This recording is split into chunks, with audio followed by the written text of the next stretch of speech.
Somewhere in the naval archives there is a photograph. It is not one of history's celebrated images, not the flag on Iwo Jima, not the embrace in Times Square. It has the quality of a record rather than a icon, composed more by duty than by artistry, a moment documented because documentation was required. It shows a man in dress white standing before a stone monument. Pacific sunlight falls on him at an angle that seems almost theatrical, though no one arranged it that way. He is trim, upright, carrying the particular stillness of a career officer who has learned over decades that posture is a form of language. He is looking at the camera. His expression is the expression of a man who has decided in advance what his expression will be. Above him, carved into the stone, is a name. His name. And yet not his name. Not in the way a man's name is usually his own, earned slowly, letter by letter, across a life. This name was already history before he was old enough to hold his first naval commission. It had been engraved in marble and steel, and the collective memory of a nation long before anyone thought to ask what the younger bearer of it might think. The plaque reads, Admiral Chester W. Nimitz, Commander-in-Chief. The man in dress whites is Rear Admiral Chester W. Nimitz, Jr. He is in his late 50s in this photograph, taken in the early 1970s at one of the Pacific memorials that mark the geography of his father's war. He has by this point spent more than 3 decades in the United States Navy. He has commanded submarines in 2 separate conflicts. He has earned the Navy Cross and 3 Silver Stars, decorations that would make any officer's career a distinguished one, that would place him, in almost any other family in America, at the very summit of achievement. He served as executive officer of the USS Bluefish. He commanded the USS Haddo and later the USS Sada, driving steel hulls beneath the surface of the same ocean his father governed from above. He is, by any fair measure, a remarkable officer in his own right. And yet, above him, the name. It is a particular kind of weight, the weight of a famous father. It differs from ordinary ambition in that it arrives not from within but from without, pressed onto a child by a world that has already made up its mind about what the family means. Chester Nimitz, Jr. did not simply choose to follow his father into the Navy. The surname itself was a navigational instrument, its bearing already set before he finished high school. His father had graduated from the Naval Academy in 1905. His father had commanded submarines before the First World War, had steered diesel boats through the shallow, unpredictable waters of the early American submarine service at a time when those boats regularly killed their own crews. His father had then spent the interwar years rising methodically through the institutional hierarchy of a peacetime navy, patient, thorough, conspicuously unhurried, until on the morning of December 17th, 1941, 10 days after Pearl Harbor burned, President Franklin Roosevelt reached past several senior officers and handed him the command of a fleet that was still smouldering at its moorings.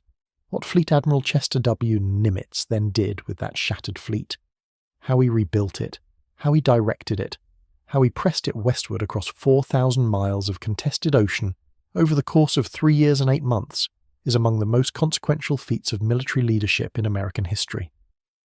When he signed the Japanese surrender documents aboard the USS Missouri in Tokyo Bay on September 2, 1945, the moment was filmed and photographed and published on the front page of every newspaper on Earth.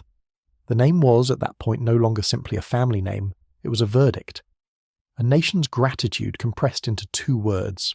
The Midway Atoll National Memorial stands on what is now a wildlife refuge in the far northwestern reaches of the Hawaiian archipelago, roughly 1,300 miles from Honolulu, in the ocean that has always been indifferent to the battles fought across it.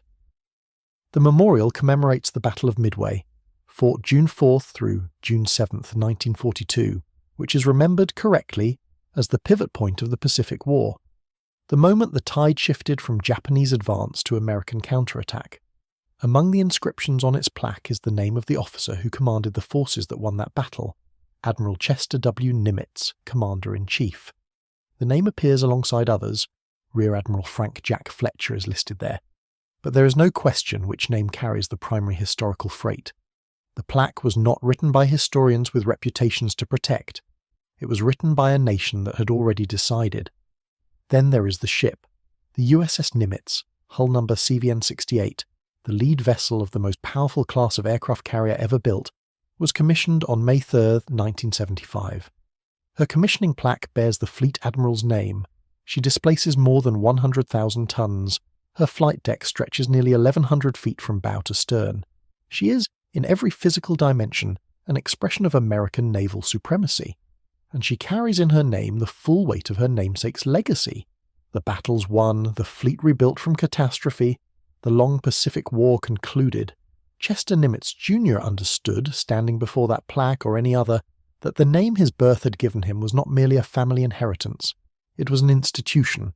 It was the Navy itself pressed into a single human surname. There is something in the photograph, in the studied calm of his expression, in the slight set of his jaw, in the way the Pacific light flattens everything into flat, unambiguous fact, that asks a question no monument is designed to answer. What does a man do when history has already decided who his family is?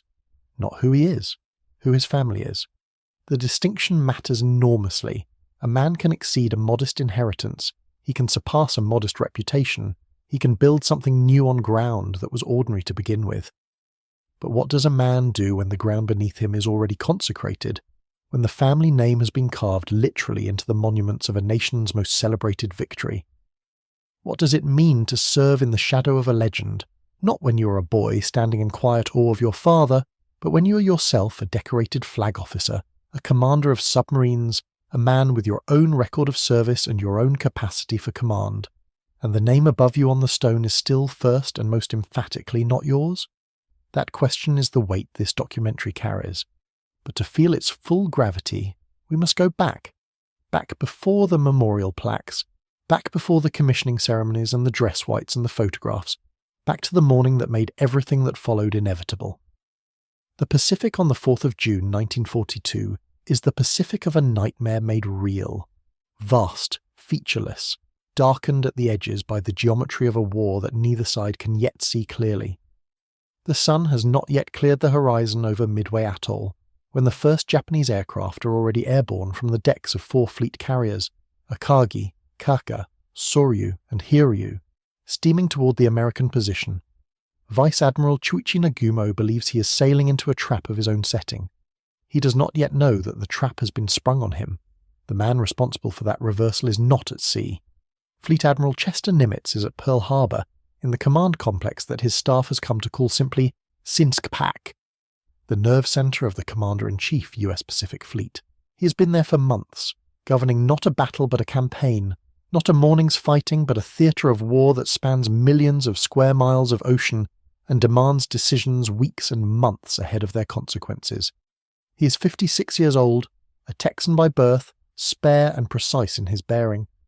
In the weeks before Midway, he has done something that strikes many of his officers as breathtaking in its audacity. He has committed his Pacific Fleet to an ambush based almost entirely on intelligence. His codebreakers at Station Hypo have told him that the Japanese objective, hidden in coded dispatches as AF, is Midway Atoll. He has accepted that intelligence picture fully, ordered his carriers to sea, and positioned them north of Midway, beyond the range of Japanese air patrols to wait.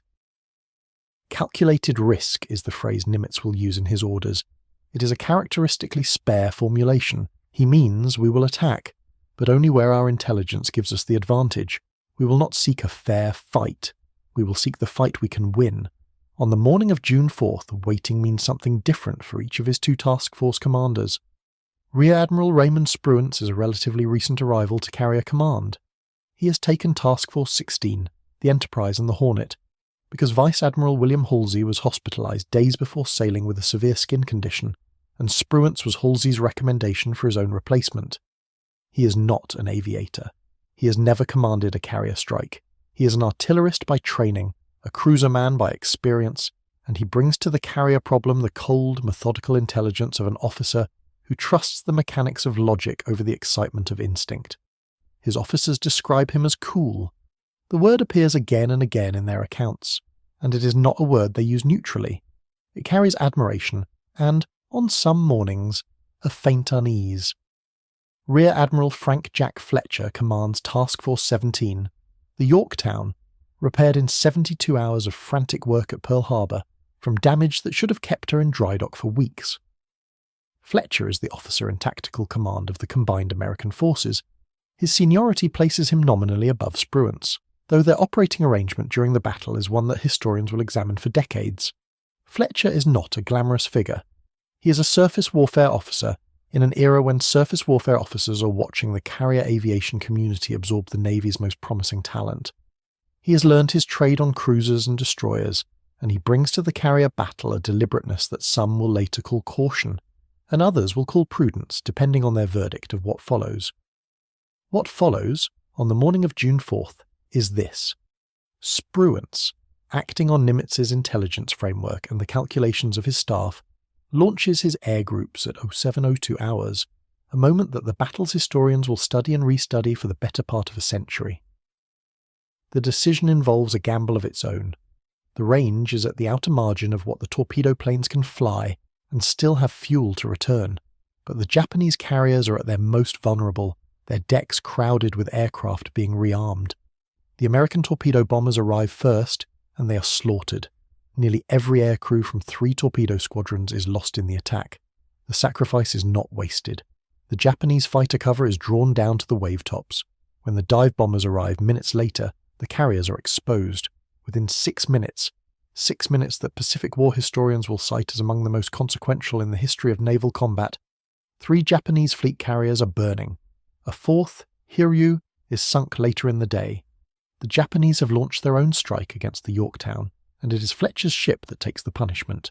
Damaged, her communications disrupted, her flight operations interrupted, Fletcher transfers his flag to a cruiser. The Yorktown will be sunk by a Japanese submarine 2 days later, on June 6th, while under tow. History weighs these 3 men in very different scales. Nimitz, directing from Pearl Harbor, becomes the architect of victory. The admiral who trusted the intelligence, accepted the risk, positioned his forces correctly, and then allowed his commanders to execute. The tributes that will follow him for the rest of his life, and for decades after his death in 1966, use words like vision and moral courage and supreme command. Spruance, who spent the critical hours of June 4th pacing the bridge of the Enterprise in a state of controlled, almost preternatural calm, becomes the quiet warrior, celebrated for cool judgment, for the launch decision, for the discipline not to overreach the victory once it is won.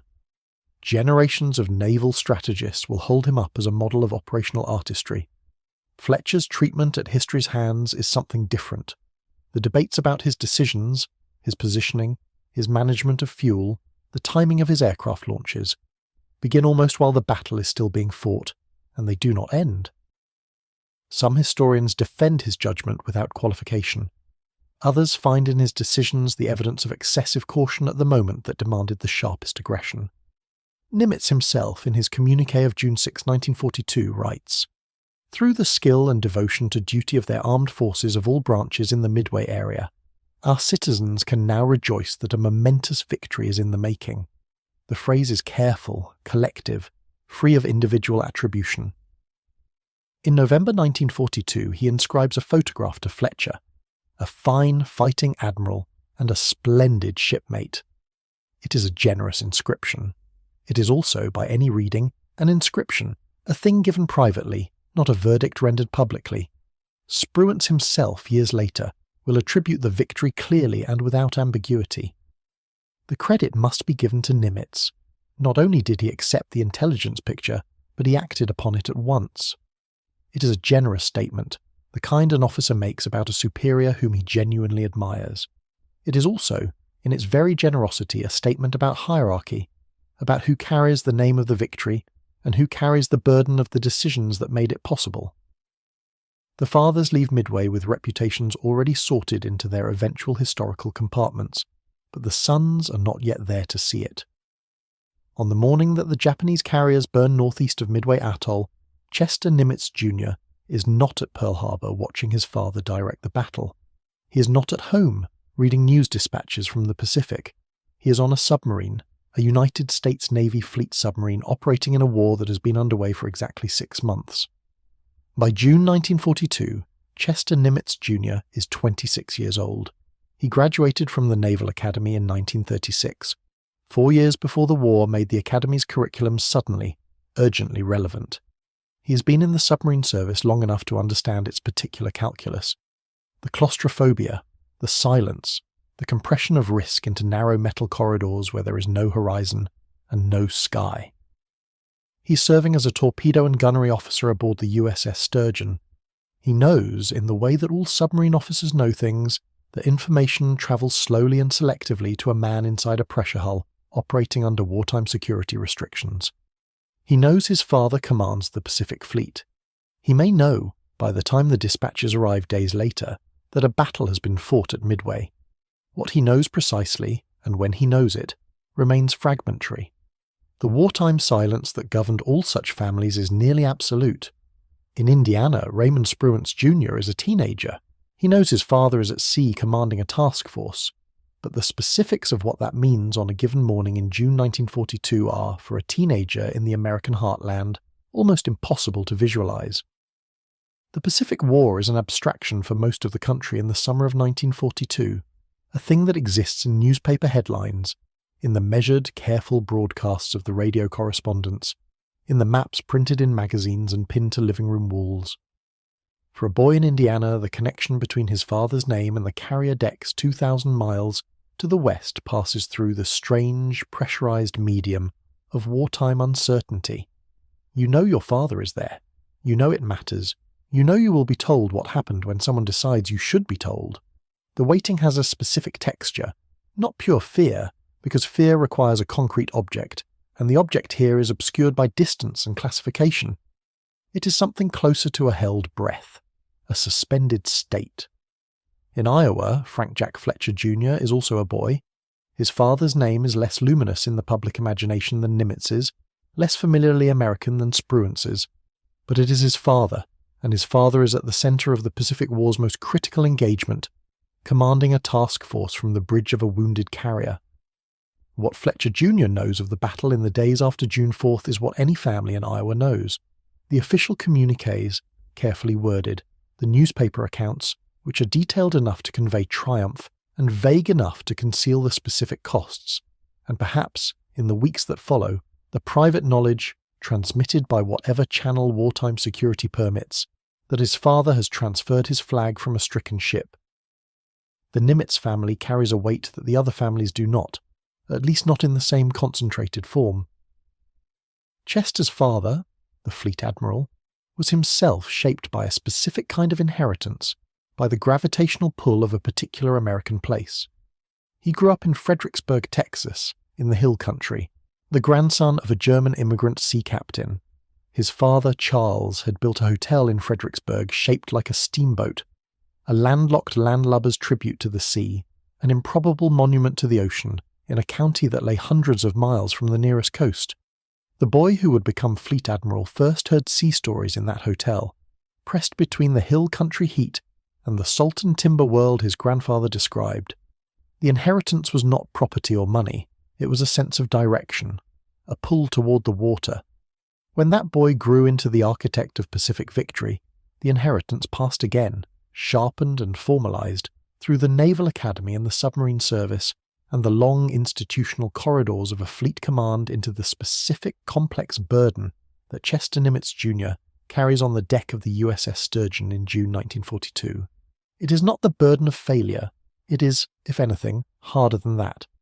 It is the burden of a name that has become, through extraordinary performance, a kind of standard. The father was not merely good, he was definitive. He was the man who, in the deepest crisis of American naval history, rebuilt a fleet and turned a war. To share that name, to carry it into the submarine service, to dive beneath the same Pacific Ocean, to do one's work in the silent machinery of a fleet his father commands from above, is to inhabit a particular kind of doubling that has no clean resolution. And this is the thing about the June 1942 versions of these three young men. None of them have yet encountered the full weight of what they are carrying. Chester Jr. is a submarine officer doing his job, earning his record. Spruance Jr. is a teenager. Fletcher Jr. is a boy.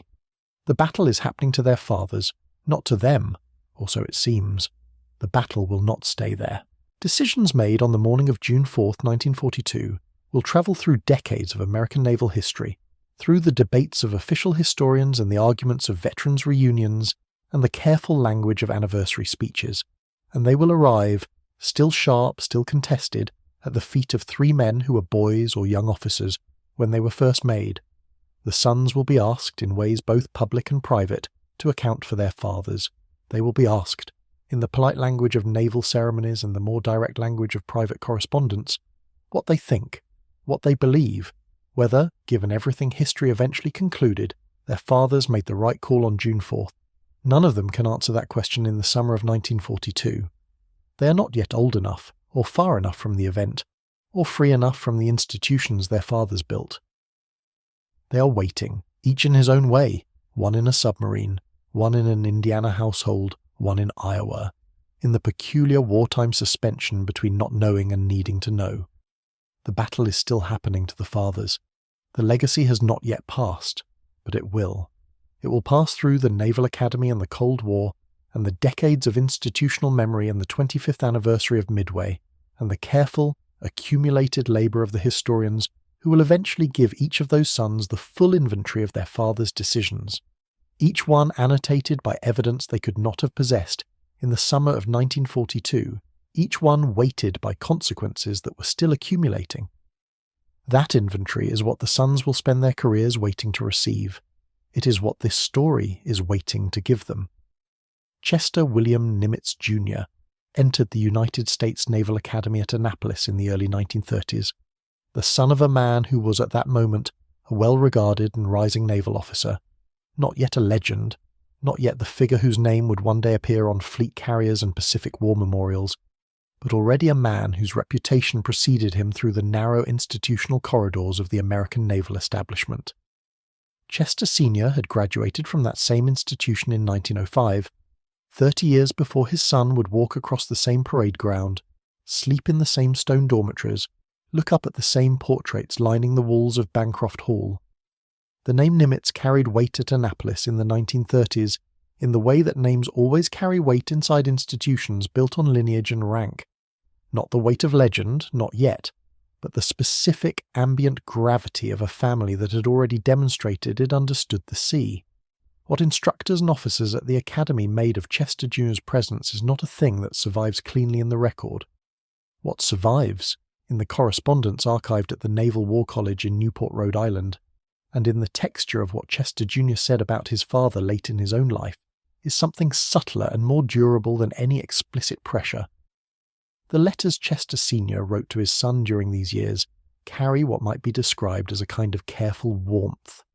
The warmth of a man who knows precisely what standards he embodies, and who loves his son enough to convey those standards without stating them outright. There is no document in the Newport collection in which Fleet Admiral Nimitz tells his son what to be. There is instead a correspondence in which the father calibrates every expression of affection against a background expectation so consistently present that it has become the atmosphere itself. Chester Jr. does not need to be told that his father was exceptional. He grew up inside that exceptionalism, learned to breathe its particular air, and arrived at Annapolis already shaped by it in ways he could not fully articulate because the shaping had been too gradual, too thorough, to distinguish from the simple fact of having grown up. He graduated with the class of 1936 and moved into the submarine service, which was, in the culture of the interwar Navy, a place for officers who were technically gifted, physically capable, and willing to work in the silent and demanding interior of a machine that had very little margin for error. It was also, not incidentally, a place that suited a man who needed to build a record distinctly his own, in a domain where the name on the hull plate mattered less than the competence of the man behind the periscope. Chester Jr. was, by every measure available, that man.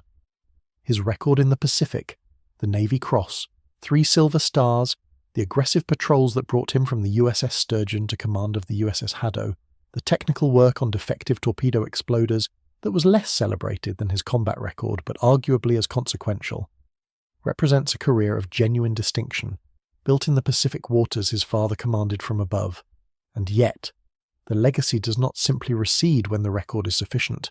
It persists, woven into the institutional fabric in ways that no amount of individual distinction fully dissolves. When Chester Jr. commissioned a submarine patrol, he did so inside a fleet that bore his father's architectural stamp, a fleet whose doctrine, whose officer culture, whose relationship to risk and patience had been shaped in part by the man whose name Chester Jr. carried on his own service record. The father was not merely a figure in history by the time Chester Jr. was doing his most serious work. The father was still the sink pack, still the man at Pearl Harbor who had built the strategic frame inside which every Pacific submarine operated. Chester Jr. was executing a war his father was directing. The doubling was not metaphorical. It was institutional, daily, and inescapable. What Chester Jr. said about it, not in the heat of the war but much later, in the reflective space of old age, arrived in a 2001 oral history that is among the last sustained accounts he gave of his own experience. Being the son of a legendary figure, he said, had both advantages and disadvantages. It is a formulation that is almost achingly compressed, almost willfully restrained, as if even at 85 he was still practicing the discipline of understatement his father had modelled across a lifetime of correspondence. Advantages and disadvantages, 2 words where another man might have filled an hour. It is the kind of statement that rewards close listening, because what it withholds is as informative as what it offers. Chester Jr. does not say the advantages outweighed the disadvantages. He does not rank them. He places them in simple opposition and leaves the listener to weigh the balance, which is exactly what the letters in Newport do, and what his father did in every measured note he sent to his son from the whole country of Texas and the command posts of the Pacific. The discipline was continuous. It ran straight from father to son across 6 decades. Chester Nimitz Jr. retired from active service in 1957 as a captain, and was later promoted to Rear Admiral on the retired list, a final institutional acknowledgement of a career that had stood on its own, had earned its rank, had resisted the gravitational pull of borrowed distinction without ever fully escaping it. He died in 2002 in a suicide pact with his wife Joan. As both faced the progressive failures of old age, the body's long withdrawal from the life it had sustained. It is the kind of ending that sits awkwardly beside the monuments, beside the bronze tablets, and the naval ceremonies and the Admirals' portraits in Bancroft Hall. But it is a human ending, and the record deserves its full weight, because the son of a legend is still a man, still a body in time, still a person navigating the specific difficulties of being alive. And the monuments are not built for the men themselves, but for the names, which persist regardless of what the men eventually endure. The burden that Raymond Spruance Jr. carried was shaped by a different kind of institutional weather.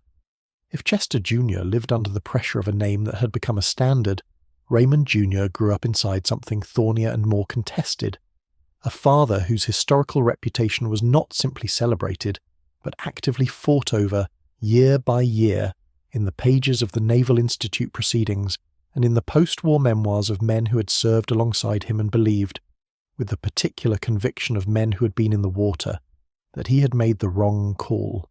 Raymond Ames Spruance, the father, the admiral, the man his colleagues called the electric brain, was not a man who sought celebration. He was, by every account that survives him, constitutionally resistant to the kind of martial self-promotion that decorated post-war careers. He had commanded Task Force 16 at Midway with a precision and a controlled aggression that the morning's results vindicated beyond argument. 3 Japanese fleet carriers sunk in 6 minutes, the back of Kido Butai broken before noon on June 4th. He had, in the estimation of Samuel Eliot Morrison, the official Navy historian and the most authoritative American voice on the Pacific War, demonstrated himself to be one of the greatest fighting and thinking admirals in American naval history.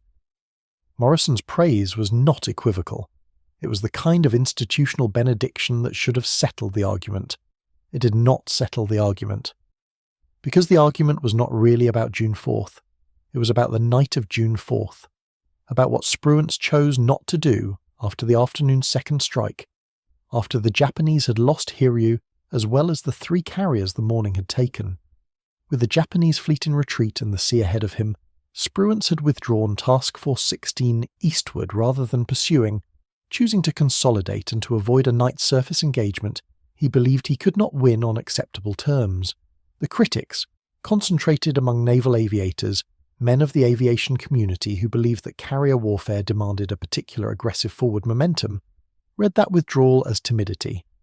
They read the Philippine Sea the same way 2 years later, when Spruance again chose to prioritize the defense of the Saipan beachhead over a direct pursuit of retreating Japanese carriers, and the Japanese fleet escaped destruction complete. The The Great Marianas Turkey Shoot had been a tactical massacre, yes, but the carriers that survived it would reappear at Leyte Gulf, and the critics would point to Spruance's caution as the upstream cause.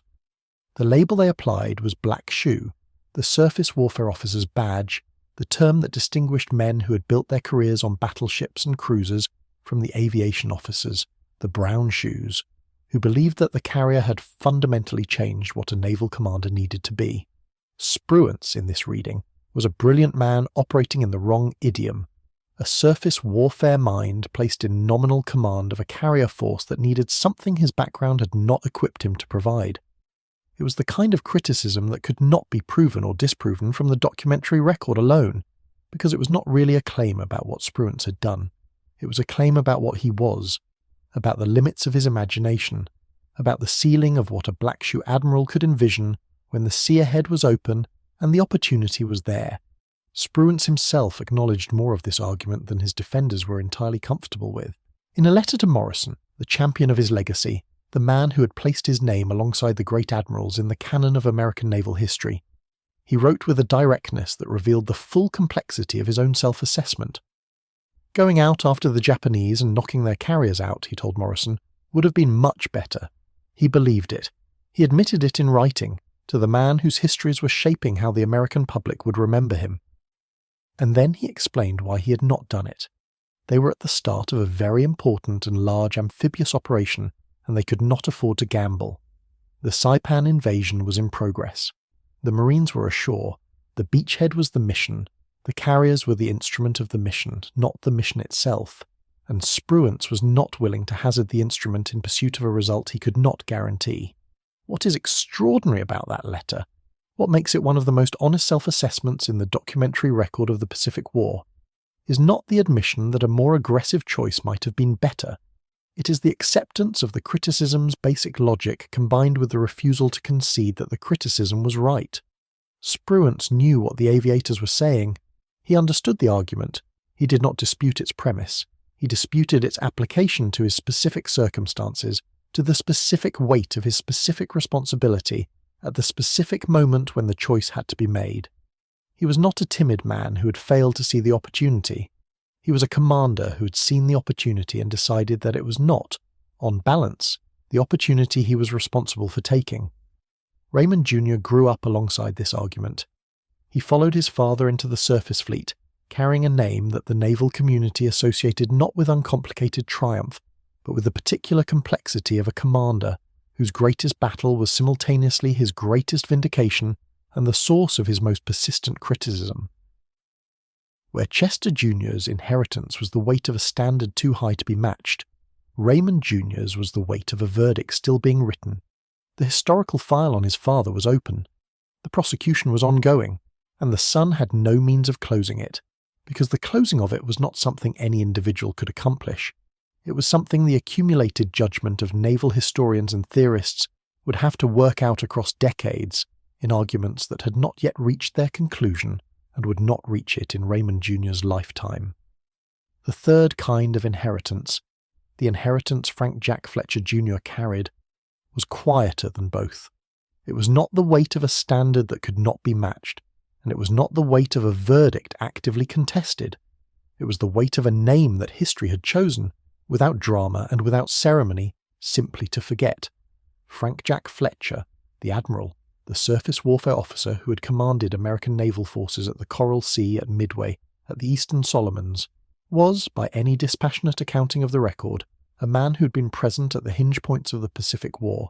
He had won at the Coral Sea, the first naval battle in history in which surface ships never exchanged direct fire, a battle fought entirely through aircraft above the water.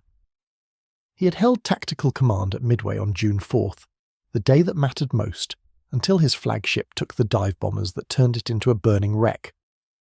When Yorktown was hit and Fletcher transferred his flag to the cruiser Astoria, he did something that was neither common nor easy in the culture of naval command.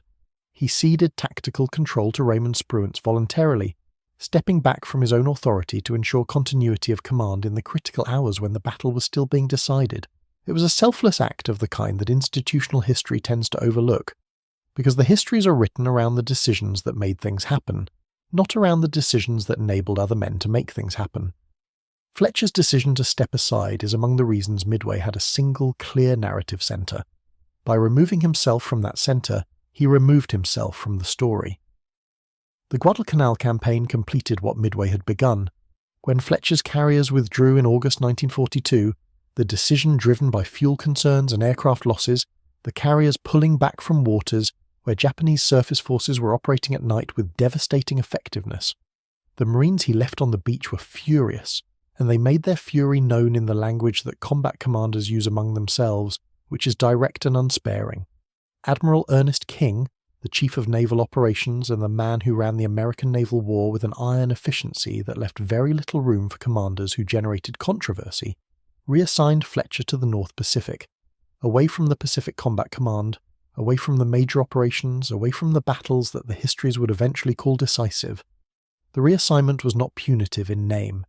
In effect, it was a removal, the institutional equivalent of a door closed quietly but firmly, and Fletcher understood it for what it was. He retired in 1947 and moved to Maryland, where he lived a private life until his death in 1973. There were no major memoirs. There were no celebrated lectures on the art of naval command. The Medal of Honor he had earned at Veracruz in 1914, in a lesser-remembered campaign that had made him a young hero, before the century learned what naval warfare at scale actually looked like. That Medal of Honor was a fact of his biography, documented in the service records, acknowledged in the official literature. It was not something that broke through into the popular narrative, because the popular narrative had organised itself around the carriers and the admirals who had driven them forward, and Fletcher was the man who had, at the critical moment, stepped aside. Frank Jack Fletcher Jr. navigated this silence in a civilian life that the record preserves only in outline.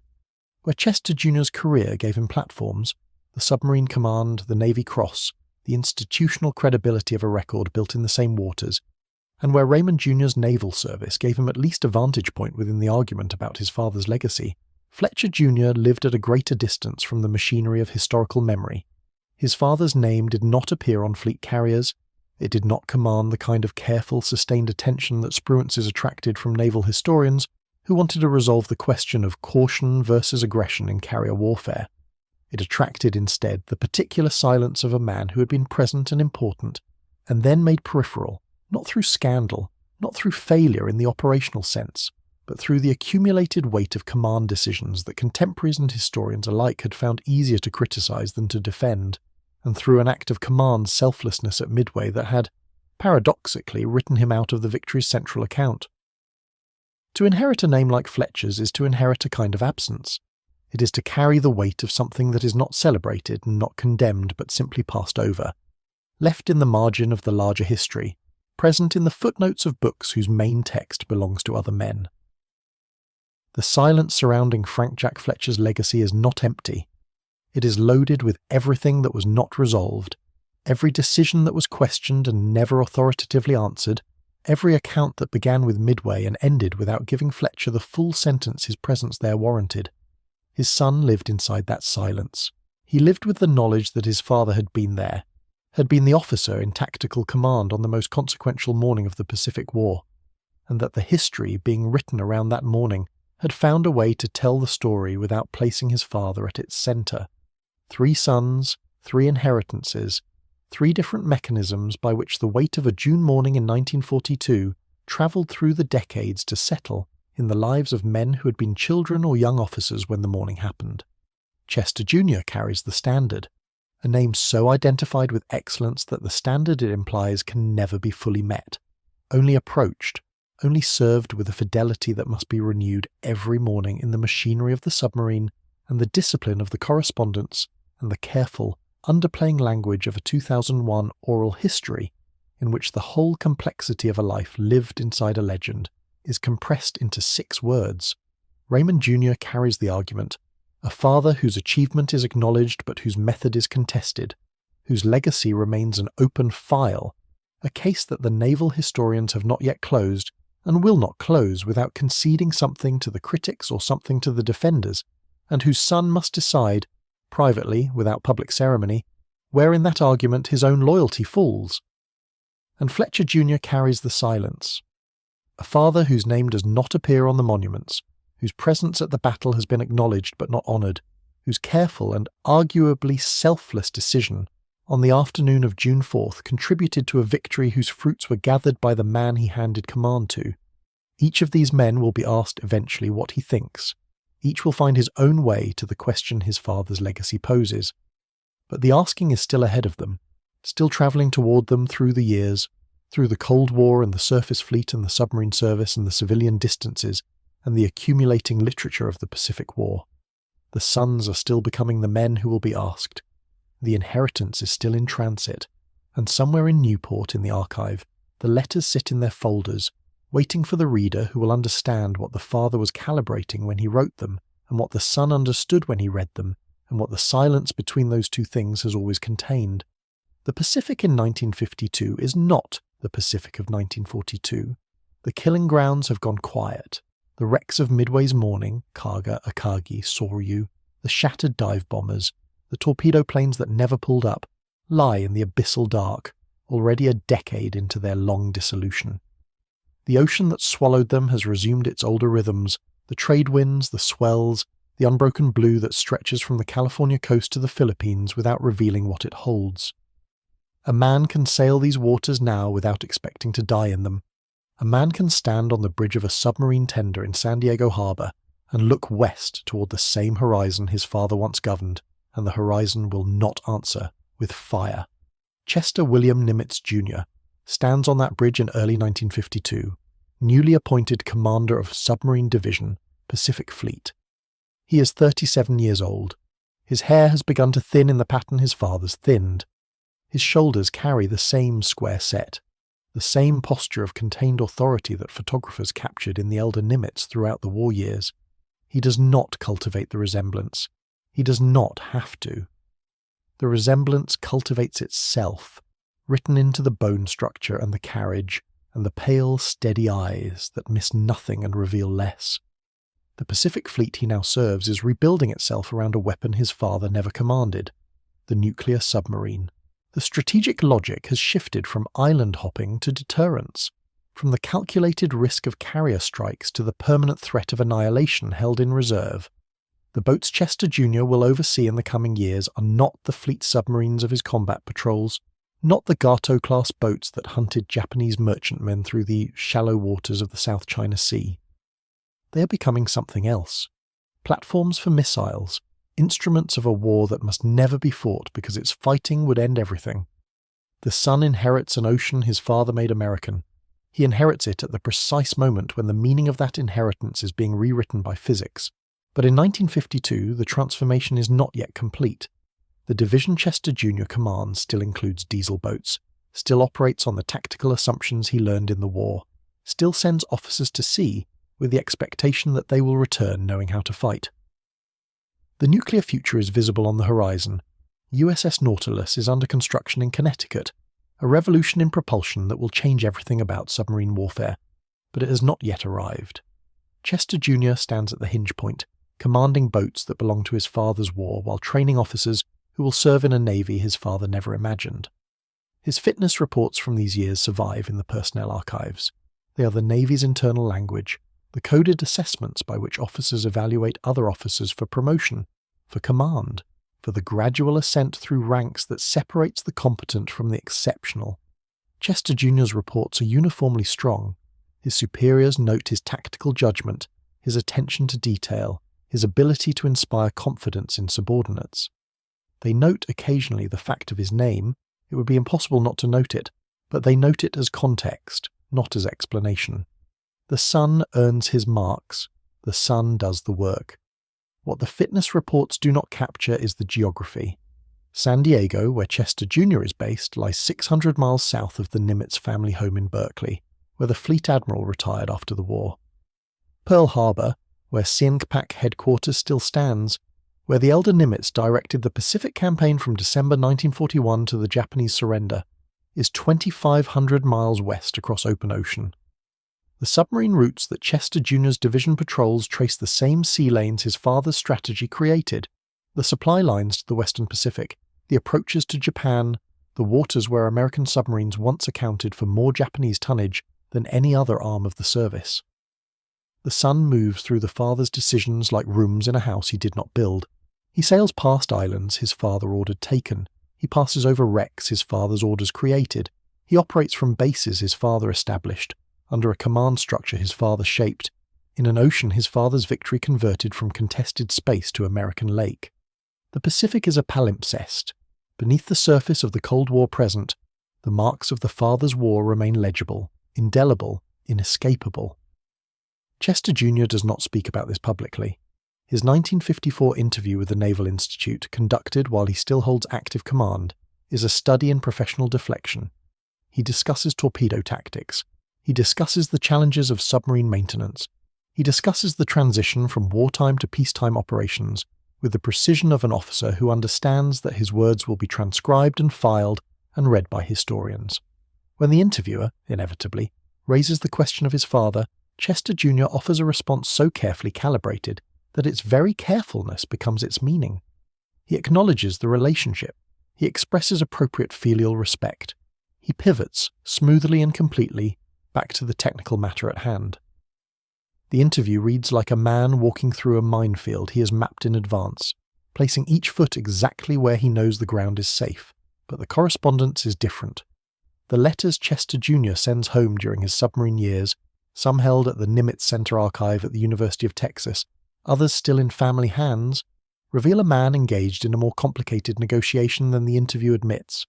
He almost never invokes his father in professional contexts. This is deliberate. The letters show a consciousness of where the line lies between legitimate advantage and illegitimate trading, and a determination to stay on the correct side of that line. Chester Jr. does not ask for favours. He does not mention his father's name to superior officers. He does not suggest that his bloodline entitles him to consideration beyond what his service record warrants. When he writes home about his career, he writes as if his career belongs to him alone, as if it were possible through sheer force of will to separate the name he carries from the man who gave it to him. This is, of course, impossible. Everyone in the Pacific Fleet knows whose son he is. His commanding officers know, his subordinates know. The yeomen who type his orders and the chiefs who maintain his boats and the junior officers who serve under him, they all know. The name Nimitz cannot be made invisible through an act of personal modesty. It is carved into the Navy's institutional memory, built into the very architecture of the service Chester Jr. serves. By refusing to invoke it, he only emphasizes its presence. By declining to trade on SyncPac, he only demonstrates that SyncPac is there to be traded on, a currency he possesses and chooses not to spend.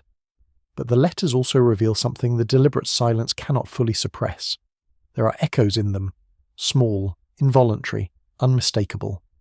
The prose style Chester Jr. uses when writing home is the prose style his father used. Clipped, factual, economical with emotion. The sentences are short. The adjectives are scarce. When danger is mentioned, it is mentioned in passing, as if it were a detail of mild administrative interest, rather than a fact that might end a man's life. The elder Nimitz established this template. When he wrote home during his own naval career, letters that family members preserved and scholars later studied, he developed a characteristic mode of understatement that became a kind of signature. A near drowning in icy water became swimming in water that was awfully, awfully cold.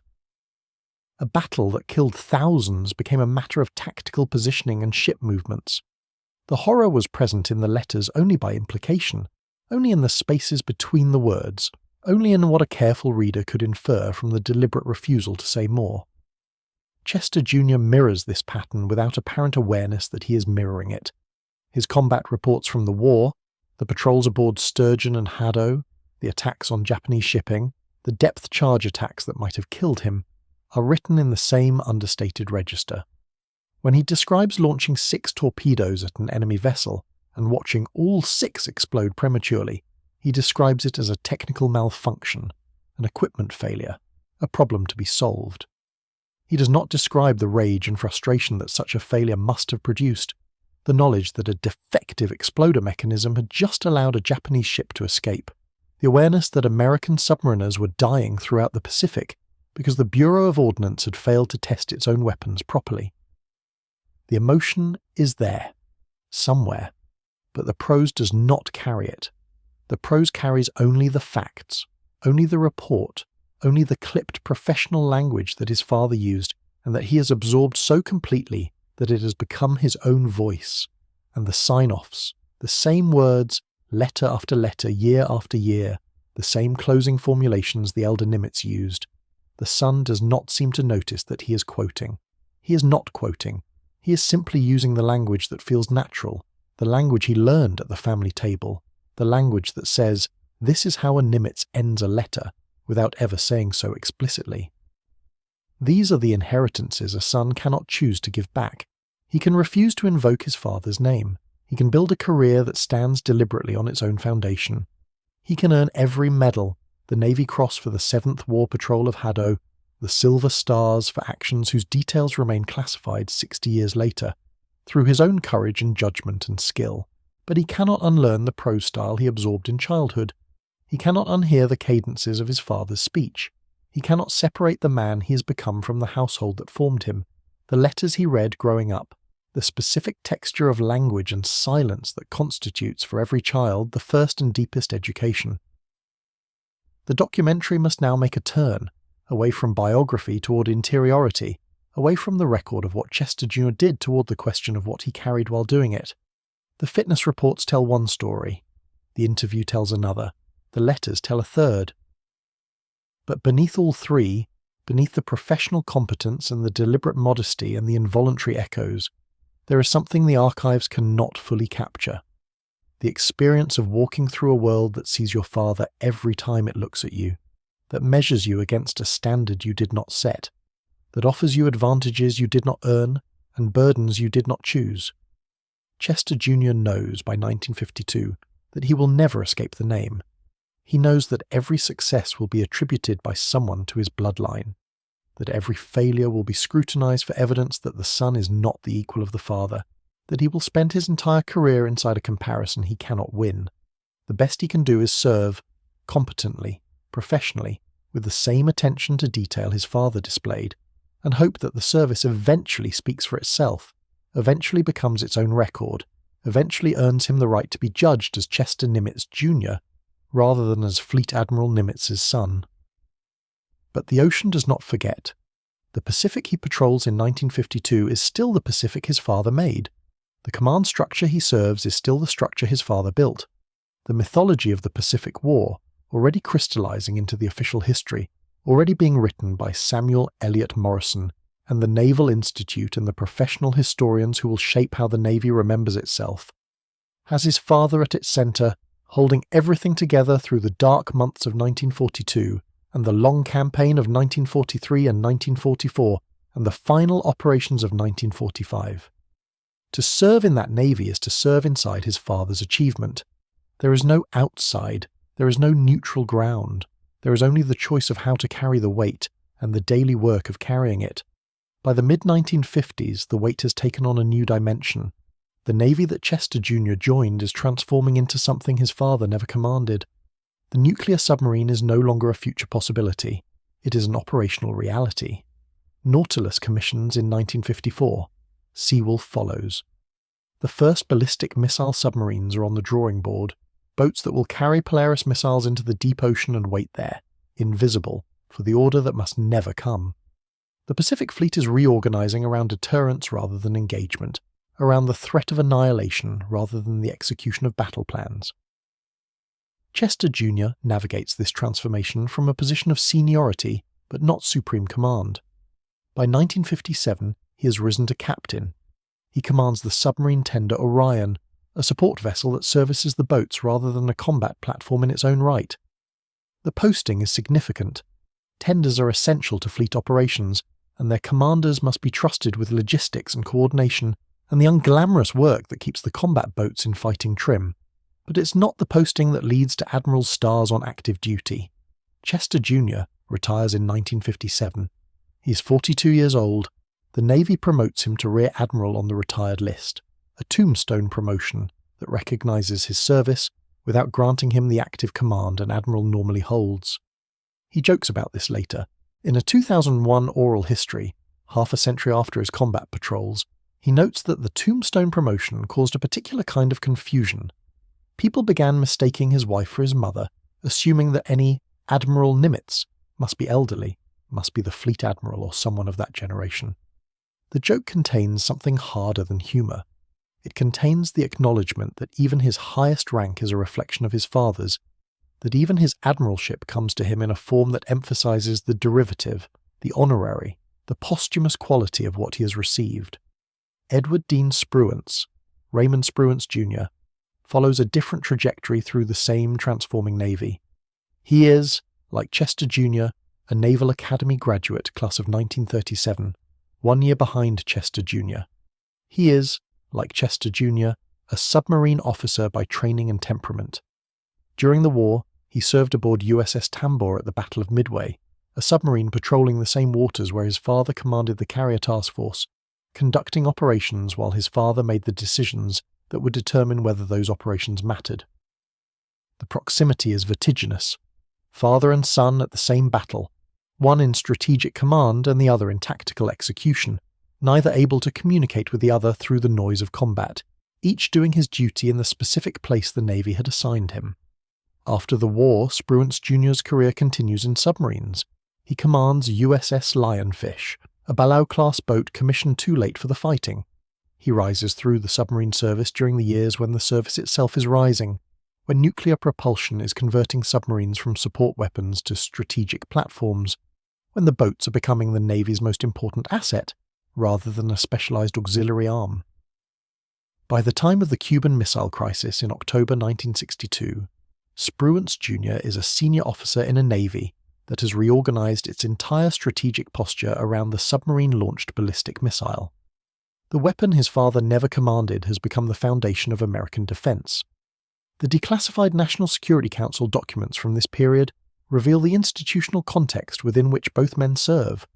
NSC 162 Sus 2, adopted in 1953, established the doctrine of massive retaliation, the commitment to respond to Soviet aggression with nuclear weapons, delivered by bombers or by the emerging submarine fleet. NSC 59061, approved in 1959, refined the doctrine to include flexible response options, acknowledging that the threat of total annihilation might not be credible in every scenario. The sons are executing Cold War missions inside a strategic framework their fathers never had to apply, a framework where the wrong decision means not the loss of a carrier task force but the end of civilization. This is the paradox of their inheritance. The Navy they serve still runs on Dabu Nuwag's mythology. The promotions still go to officers who study Midway and Leyte Gulf and the Philippine Sea, who internalize the lessons of carrier warfare and amphibious assault, and the island-hopping campaign that brought American forces from Pearl Harbor to Tokyo Bay. The professional military education curriculum still centers their father's war, still treats the Pacific Campaign as the defining case study in naval strategy. Chester Jr. and Raymond Jr. sit through these lectures. They read these histories. They teach sometimes from these texts, passing on to junior officers the accumulated wisdom of a conflict whose survivors are still active in the service. But the war they might actually have to fight bears no resemblance to the war their fathers won. The Pacific of 1962 is not contested by Japanese carriers. It is surveilled by Soviet submarines, watched by Soviet satellites, targeted by Soviet missiles. The strategic calculus that governed Midway, the calculated risk, the acceptance of losses in pursuit of decisive victory, has no application in a world where the first exchange of nuclear weapons would destroy both combatants. The sons are inheriting something that looks like strategy, but might only be prestige, something that sounds like wisdom but might not translate, something that carries the weight of 1942 but cannot answer the questions of 1962. Chester Jr., in his 2001 oral history, addresses this obliquely. He notes that having a famous father conferred advantages and disadvantages. The advantages are obvious. Doors open, introductions are made, senior officers take an interest in your career because they served with your father or admired him from a distance. The disadvantages are subtler but more pervasive. You're never permitted to fail quietly. Your every action is measured against a standard you did not set. You are presumed by some to have received what you did not earn, and you must work twice as hard to prove that your achievements belong to you. But there is a third element, neither advantage nor disadvantage, that Chester Jr. does not articulate directly. There is the burden of the name itself, not the doors it opens or closes, but the existential weight of carrying it through a life that can never fully become your own. His father made decisions that shaped history. His father's signature appears on the instrument of Japanese surrender. His father's face hangs in every naval facility in the Pacific. To be Chester Nimitz Jr. is to walk through a world that already knows who you are supposed to be, that has already written the story you are expected to fulfill, that will evaluate your life as a chapter in a book someone else authored. The same weight presses differently on Raymond Spruance Jr. His father's legacy is not uncomplicated triumph but contested achievement. The debate over Spruance's caution at the Philippine Sea, the Battle of the Philippine Sea in June 1944, where the elder Spruance chose to protect the beachhead at Saipan rather than pursue the retreating Japanese fleet, continues through the 1950s and into the 1960s. Samuel Eliot Morison defends Spruance's decision. Other historians argue that a more aggressive pursuit would have destroyed what remained of Japanese naval aviation, would have shortened the war, would have saved lives. The argument is not resolved. Raymond Jr. lives inside the argument, carries it with him through his own career, must decide, privately, without public declaration, whether he believes his father's critics or his father's defenders. And somewhere, in the silence that surrounds the Fletcher name, Frank Jack Fletcher Jr. carries a different weight still. His father is not celebrated, his father is not contested, his father is simply not discussed, passed over in the histories that give Midway to Nimitz and the tactical victory to Spruance, mentioned in footnotes, acknowledged in formal accounts, but never placed at the centre of the narrative his presence there warranted. To inherit this absence is its own burden, its own form of weight, its own daily negotiation with a history that has chosen not to remember what deserves remembering. 3 sons, 3 careers, 3 passages through a Cold War navy that worships their father's war while preparing for a war their fathers could not have imagined. The submarines go down into the deep Pacific carrying their nuclear warheads to patrol stations their father's strategy created. The surface ships ply the same sea lanes. The carriers, the descendants of Enterprise in Yorktown and Hornet, launch aircraft over waters where Japanese carriers burned in 1942. The Navy remembers, the Navy teaches. The Navy promotes officers who can quote Nimitz and Spruance and occasionally Fletcher, who can analyse the decisions of June 4th with professional detachment, who can extract lessons from the morning that changed everything. The sons sit in those classrooms. The sons read those analyses. The sons know something the instructors do not know, cannot know, what it is to be inside the legacy rather than studying it from outside, to carry the name rather than merely invoking it, to live with the question of whether what they inherited is strategy or merely prestige, wisdom or merely reputation, something they can use or only something they must bear. The Cold War Pacific spreads before them, blue and patient and ancient, holding its dead in the darkness below the thermocline. The father's war is over. The son's war, the war of deterrence, of invisible submarines and unthinkable weapons, has only begun. And somewhere ahead, through the year still to come, the question waits for them. What do you think your father did on that morning? And what do you think it means? They have not yet been asked. They are still becoming the men who will answer. The question arrives. When it arrives, wearing the clothes of ceremony. June of 1967. 25 years since the dive bombers found the Kaga and the Akagi and the Soryu in the same 6-minute window. 25 years since a war changed direction over an atoll most Americans still cannot locate on a map. The commemorations begin in the spring and gather force through May. Pearl Harbor prepares its wreaths. The Naval Academy schedules speakers. The service magazines commission features.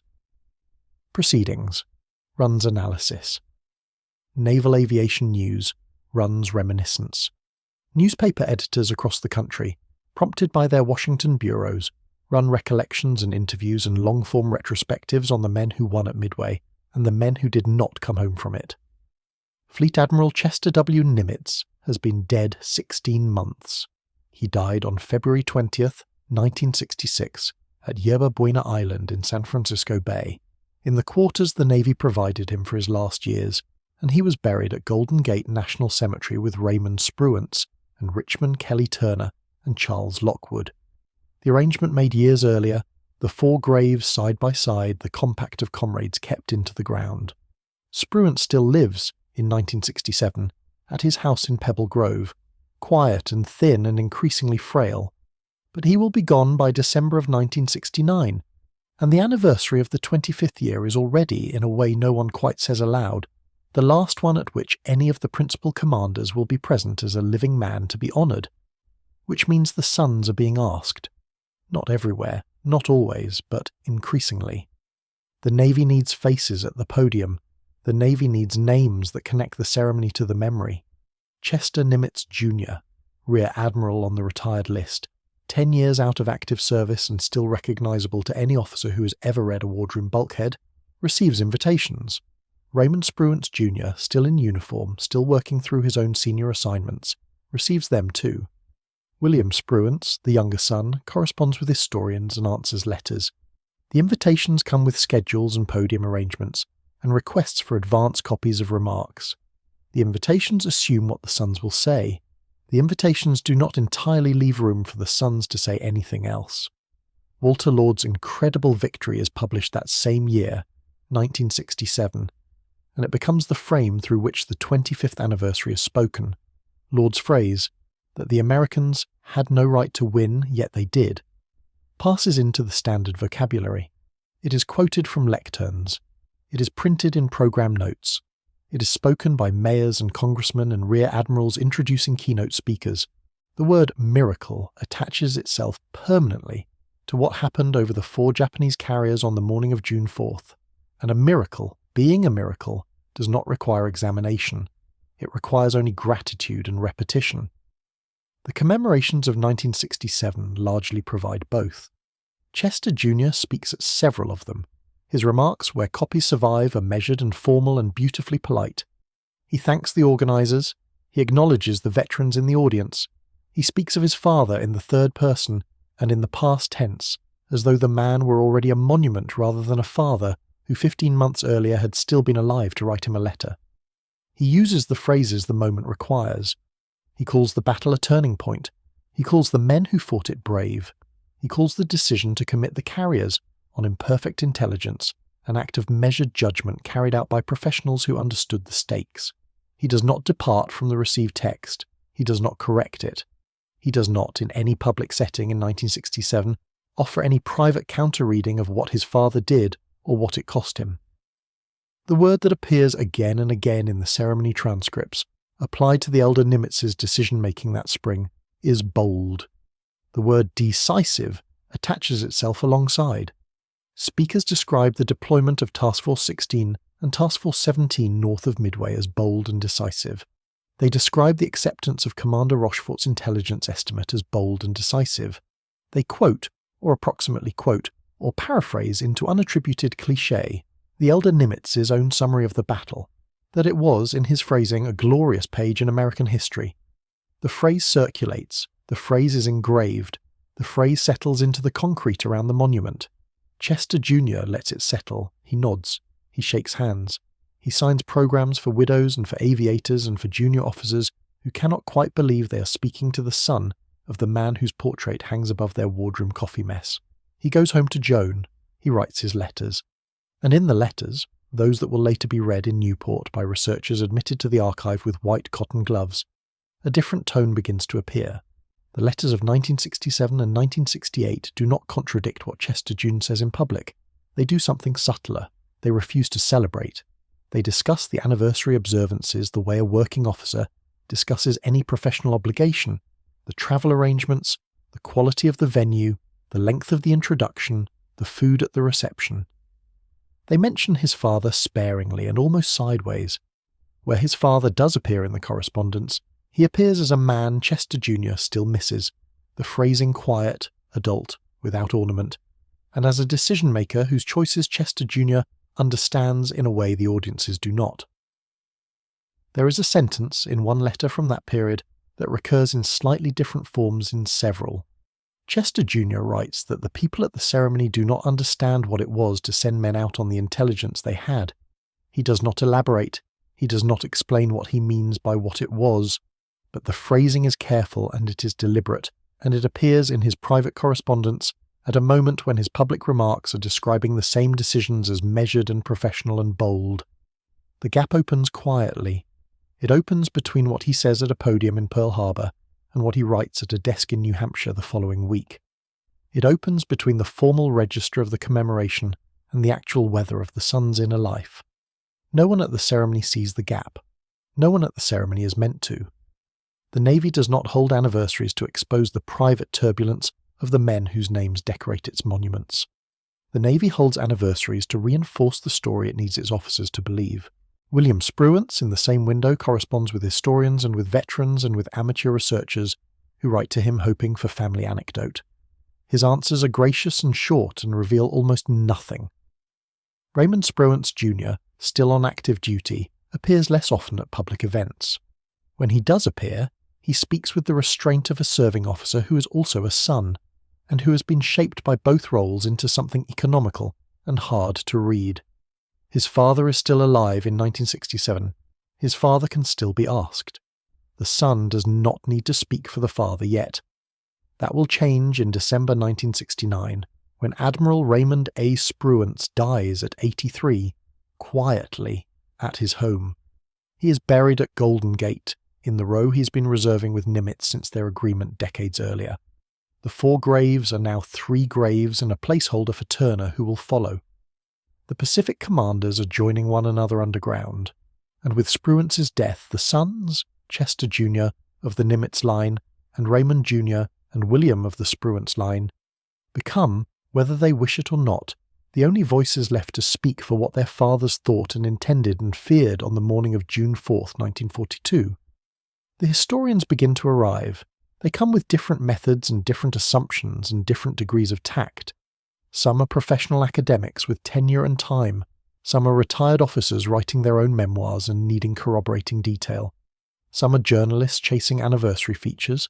And one, above all the others, becomes the figure who reshapes the historiography of Midway in the last decades of the 20th century. Gordon Prange, professor at the University of Maryland, formerly chief of General MacArthur's historical section during the occupation of Japan, fluent in Japanese and possessed of a research appetite that has already produced Torah, and its underlying source work on Pearl Harbor. Prang has been at Midway for years. He has interviewed Japanese survivors, Mitsuo Fuchida, Minoru Genda, others, through his access dating back to the occupation. He has interviewed American aviators and staff officers and codebreakers. He has assembled, by the mid-1970s, a body of research on the 4 days of the battle that will, after his death in 1980, be edited into Miracle at Midway by his collaborators Donald Goldstein and Catherine Dillon and published in 1982. He requests an interview with Chester Nimitz Jr. Chester Jr. agrees. He receives Prang's questions in advance, as is Prang's practice. He prepares. And in the recorded interview that follows, held during one of Prang's data-gathering passes through the mid to late 1970s, Chester Jr. gives the answers his upbringing and his uniform and his name have prepared him to give. He praises his father's judgment. He describes the decision to commit the carriers on the basis of Rochefort's intelligence as a considered risk taken by a commander who trusted his subordinates and understood the stakes. He speaks of the burden of command in general terms. He speaks of the elder Nimitz's temperament, his calm, his refusal to display anxiety even to his family. He offers the institutional answer in the institutional register, and Prang, who is himself an institutional historian and knows the register when he hears it, takes it down and thanks him and moves on to the next source. But Prang is not a man who takes a single interview as sufficient. He follows up, he circles back, he calls, or writes, or arranges a second conversation.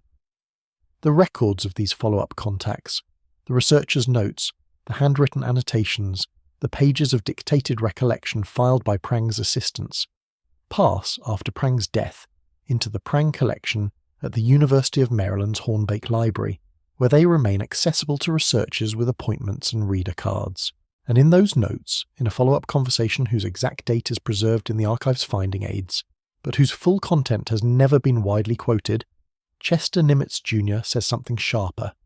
The exact wording is a matter of a researcher's transcription rather than a signed statement, and Prang's notes carry the usual caveats of that kind of document: abbreviations, paraphrase, occasional underlining in the margin.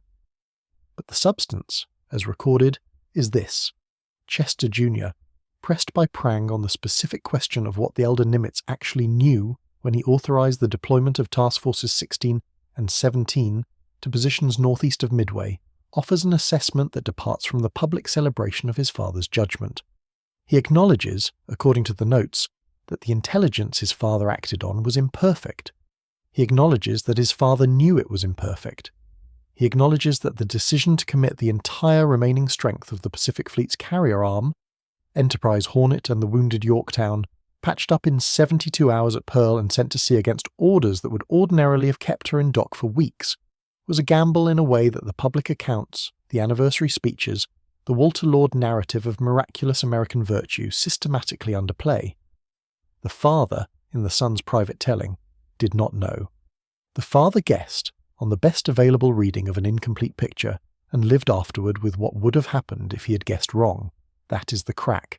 That is the sentence, or the paraphrased version of the sentence that Prang's notes preserve. It is not a denunciation. It is not an accusation. It is not even, by the standards of professional military historiography, a controversial claim. The imperfection of the intelligence and the acceptance of high risk are established in the record for anyone willing to read Leighton and Rochefort and the J-Expo files. What makes the crack visible is who is saying it, and to whom, and how differently he has said the same thing from every podium at which he has ever spoken publicly. Chester Jr. tells Prang in effect what he does not tell the veterans' associations. He tells the historian what he does not tell the crowd at the reunion dinner. He tells the record what he does not tell the microphone. The son who has spent his career as a submariner in the same Pacific his father directed from Pearl, who has himself made command decisions in the deep water on imperfect intelligence, and lived with the results. The son knows what his father did in a way the ceremonies cannot admit, and in the Prang archive, in a box in College Park, Maryland, a researcher's pencil has preserved the moment when he said so. The crack does not spread, in 1967 or 1977, or through the decade after. The archive holds it. The published version of Miracle at Midway, when it appears in 1982, treats the elder Nimitz with the reverence the subject requires and does not print the sharper remark from the follow-up conversation. Prang is dead by then. His collaborators make editorial choices. The book, as it reaches the public, is the received story with better sources, not a revisionist reading, not a challenge to the miracle. What Chester Jr. said in the follow-up remains where it was set down, in the notes, in the collection, waiting. And while the Nimitz son keeps his sharper thoughts inside the archive, the Spruance son takes a different route. In 1981, 12 years after his father's death, Raymond Spruance Jr. sits down with an interviewer from the U.S. Naval Institute's oral history program and speaks, at length for the record. The transcript that results is not a set of ceremonial remarks. It is a long, structured, professionally conducted interview in which the son of the Admiral who commanded Task Force 16 explains, with striking specificity, what he understood his father to have been doing on the night of June 4th, 1942, and in the days that followed, and at the Philippine Sea 2 years after that. He defends the caution. He defends it not with sentiment, but with argument. The night of June 4th, in his telling, was not a moment of hesitation. It was the moment when a professional officer, having spent the day committing his carriers to a decisive strike that destroyed 3 Japanese fleet carriers before noon, and a 4th by evening, chose not to steam west into unknown waters in the dark. The reasoning, as Spruance Jr. lays it out, has the clarity of a staff paper. American carriers in 1942 had negligible night-fighting capability. Japanese surface ships did. Mikawa's cruisers, still at large in the Central Pacific in June, had trained for night surface engagements for a decade. To pursue eastbound into darkness with the American carriers was to trade the advantage that had won the day, long-range airstrike from a position of surprise, for a form of combat in which the Japanese enjoyed superior training and doctrine. The elder Spruance turned east. He preserved his carriers. He fought the battle he could win, not the battle his critics later wished he had fought. Raymond Jr., in the oral history, is careful not to name the critics. He does not have to. Everyone in the naval historical community knows them. The naval aviators in particular have argued for decades that a more aggressive pursuit on the night of June 4th, and again in the Philippine Sea in June 1944, when the elder Spruance chose to remain tethered to the invasion beaches at Saipan rather than steam west and engage Ozawa's fleet at extended range, would have destroyed more Japanese ships, shortened the war, given the aviation community a still more decisive claim to the Pacific victory. The argument for aggression has, by 1981, hardened into a doctrine, and the doctrine has acquired a lineage that reaches back through Halsey and forward through the post-war aviator admirals who came to dominate the Surface Navy's high command. Spruance Jr. is arguing against that doctrine. He is arguing, without saying so in plain words, that the cult of offensive aggression which grew up around Midway's legacy, which claimed the battle as a vindication of relentless pursuit, of the willingness to close and destroy, is a misreading of what actually happened. The battle, in his father's understanding and now in his own, was won by the calibration of risk, not by its embrace. It was won by knowing when to strike and when to withdraw. It was won by an officer who accepted a large gamble in the morning and refused a foolish one at night, and who understood the difference in a way the post-war mythology has flattened. The Naval Institute prints the oral history. It circulates. It is read by the small community of naval historians who read such things. It does not overturn the standard account, but it enters the record as a source that later scholars will cite when they want to complicate the aggressive pursuit narrative. Samuel Eliot Morison had already praised the elder Spruance's performance as superb. Morison's 15-volume history, whatever its other blind spots, was firm on that point. Now the son adds his own testimony, and the defence of the father acquires at last a familial as well as a scholarly voice. But something is happening in the Spruance oral history that goes beyond the defence of a father's specific decisions. Raymond Jr., in defending his father, is making a claim about the authorship of the victory. He is saying, in effect, that the man who won at Midway was not principally the commander at Pearl Harbor, who authorized the deployment on imperfect intelligence. The man who won at Midway was the tactical commander on the bridge of the Enterprise who read the developing situation minute by minute, who launched at Yerusalem 2, who accepted the sacrifice of Torpedo Squadron 8 and the other torpedo squadrons because their sacrifice cleared the sky for the dive bombers, who turned east at nightfall and preserved the fleet for the wars still to come. That commander was Spruance, and the son, in the oral history, is quietly reclaiming for his father a share of the credit that the Nimitz-centered mythology has, over 4 decades, subtly diminished. The tension is old. It runs back to the battle itself, to the reports filed in the week after the fighting, to the citations issued and withheld, to the promotions granted and delayed. Nimitz, the theatre commander, becomes the face of the victory, because that is how theatre commands work. The strategic architect gets the credit for what the tactical commanders execute. Spruance, the tactical commander, becomes the quiet warrior, admired within the service, less celebrated outside it. The imbalance is not corrected in the post-war years. Nimitz Fleet Admiral rank, the naval base's name for him, the aircraft carrier that will bear his name from 1975 onward, all cement the association of Midway with the Nimitz name. Spruance, retired in 1948, ambassador to the Philippines under Truman, dead in 1969, becomes a specialist admiral. Revered by those who read the operational histories, largely unknown to the general public who could quote, "No right to win," but could not name the man on the flag bridge that morning. Raymond Jr.'s 1981 oral history is his intervention in that imbalance.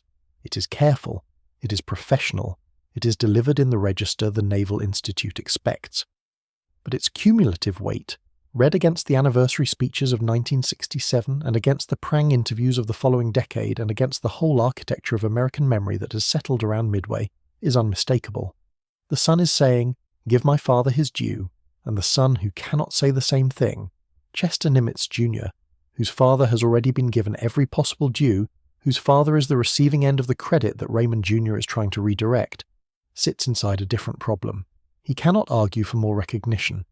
He can only, in the archive, in the follow-up notes to a historian who dies before publishing what he heard, admit that the father whom history has canonized was, on the morning that made him, guessing. 2 sons, 2 archives, 2 different registers of unofficial truth held against the polished surface of the official commemoration. Fletcher Jr., meanwhile, remains where his father's reputation has left him, in the silence outside both arguments. The Spruance defence is not the Fletcher defence. The Nimitz confession is not the Fletcher confession. The dispute over authorship, as it plays out in 1981, is a dispute between two of the three families. The third family, the family whose father commanded at Coral Sea and at Midway, and at Eastern Solomons and was then quietly moved to the North Pacific, does not have a place in the argument because history has not left them one. The tension in 1981 sits at its peak. The Midway monument still stands, the names are still carved, the ceremonies still happen. But underneath the marble, in the archives at Newport and Annapolis and College Park, in the interview transcripts and the researchers' notes and the letters that never left the drawer, a slower conversation is unfolding, one in which the sons are saying, in their different ways, what the anniversaries do not permit them to say aloud. Somewhere in that unfolding a specific document waits, not the Prang notes, not the Naval Institute transcript, but a private letter. One letter, unsent or sent and returned or filed away in a box no one has yet opened, that will, when it finally surfaces, gather all these registers into a single voice. The son will have written what the officer could never say. The document will exist, it will be found. That finding is still ahead. The letter is in a box, not a figurative box, a physical one, acid-free cardboard, the kind the Naval History and Heritage Command in Washington uses to hold the correspondence of men who mattered. The box is part of the Chester W. Nimitz papers. The papers are indexed, the letter is findable. But findable is not the same as found, and for years the document containing the clearest thing Chester Nimitz Jr. ever said about his father on June 4th, 1942, sits in that archive largely undisturbed, a private thought preserved in the public record, waiting for the researcher who,